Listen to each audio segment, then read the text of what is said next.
Bom dia, transformadores. A vida, ela é cheia de reviravoltas. Uma pessoa que parecia viver um caminho totalmente contrário ao de Deus se tornou um gigante conversor, evangelizador, apóstolo, coluna da igreja, amigo de Deus. Hoje nós celebramos a conversão de São Paulo e devemos fazer essa reflexão do impacto da graça de Deus na nossa vida e sobre o chamado que Deus faz para todos nós, independente de quem somos ou do que já fizemos. Vamos ao Evangelho de Marcos, capítulo 16, versículos 15 ao 18. Naquele tempo, Jesus se manifestou aos 11 discípulos e disse-lhes: Ide pelo mundo inteiro e anunciai o Evangelho a toda criatura. Quem crer e for batizado será salvo. Quem não crer será condenado. Os sinais que acompanharão aqueles que crerem serão estes: expulsarão demônios em meu nome, falarão novas línguas, se pegarem serpentes ou beberem algum veneno mortal, não lhes fará mal algum. Quando impuser as mãos sobre os doentes, eles ficarão curados. Palavra da salvação. Paulo, ou melhor, Saulo de Tarso, ele era um grande perseguidor dos cristãos. Ele não só discordava da mensagem de Cristo, mas também fazia de tudo para silenciá-la. Mas o encontro com Jesus, com o Senhor, no caminho de Damasco, mudou tudo. E não mudou só para ele, mudou para a história da igreja e para todos nós que hoje vivemos essa fé. Saulo, ele era um judeu da diáspora, nascido em Tarso, uma cidade que era culturalmente muito rica e influente, e ele foi educado aos pés de Gamaliel. Ele tinha uma formação muito rígida na lei de Moisés.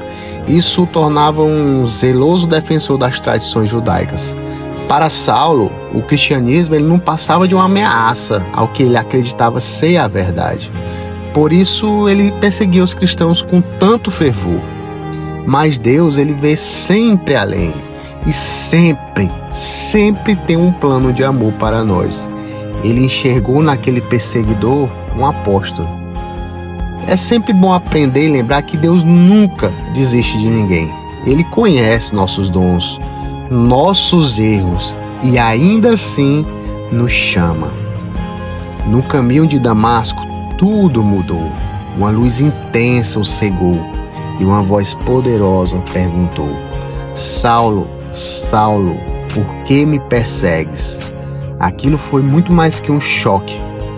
Era um convite à conversão. Presta atenção, Jesus não disse: por que persegues os cristãos? Mas por que me persegues? Isso nos mostra a união íntima entre Cristo e a igreja. Porque perseguir os discípulos era o mesmo que perseguir o próprio Senhor. E Saulo responde: Quem és, Senhor? É a pergunta que pode mudar vidas, inclusive a sua, a minha. Ao reconhecer Jesus como Nazareno, Saulo começa uma caminhada de fé e o levará a se tornar o apóstolo dos gentios. Esse encontro, ele nos mostra que Deus nos chama como somos, mas não nos deixa como estamos. Ele nos transforma, isso é lindo demais. E no Evangelho, Jesus diz: Ide por todo mundo e anunciai o Evangelho a toda criatura. E é isso que Paulo mais fez. Ele se tornou um testemunho vivo do poder do Evangelho. Como vemos em suas cartas, em seus atos, Paulo não mediu esforços para anunciar a Cristo. Ele enfrentou prisões, naufrágios, perseguições. Tudo isso porque ele compreendeu que o amor de Deus não tem fronteiras. E isso tem um significado grande para nós, porque nós também somos chamados a essa missão. Talvez nós não sejamos como apóstolos viajando de cidade em cidade, mas é no nosso cotidiano, no trabalho, na família, nas redes sociais. Nós temos a oportunidade e o dever de ser luz e anunciar a mensagem de Cristo.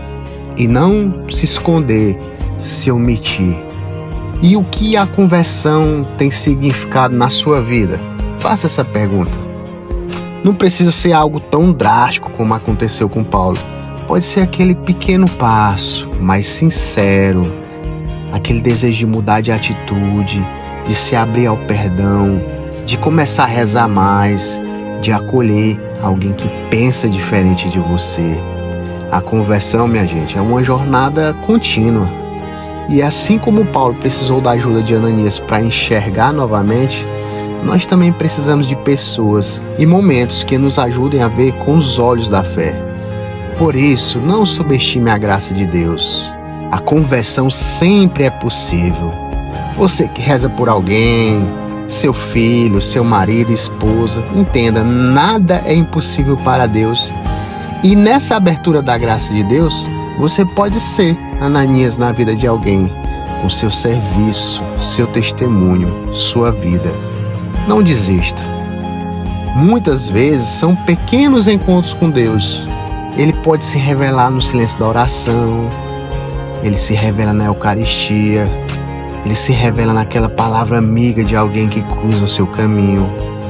Porque a história de São Paulo nos mostra que a graça de Deus é capaz de fazer o impossível. De um perseguidor, ele fez um apóstolo. De alguém cego, ele fez um visionário. Então, e o que Deus pode fazer na sua vida se você se permitir? Pense nisso. Não tenha medo de perguntar: Senhor, o que queres que eu faça? Porque Ele responderá. E como Paulo, você também poderá testemunhar o amor e a verdade que muda o mundo.